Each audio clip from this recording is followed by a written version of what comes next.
ஹரி சௌந்தரி சதுர்முகன் போற்றிடச் சபையினில் வந்தவளே,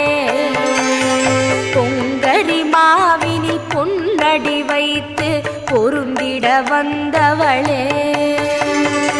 என் குலம் தழைத்திட எழில் வடிவுடனே எழுந்தனல் துர்க்கையளே, ஜய ஜய சங்கரி கௌரி கிருபாகரி துக்க நிவாரணி காமாட்சி,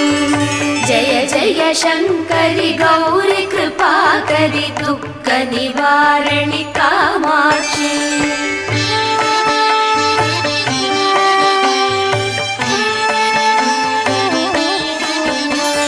தன தன தந்தட தவிலொலி முழங்கிட தன்மணி நீ வருவாய், கண கண கங்கண கதிர் ஒளி வீசிட கண்மணி நீ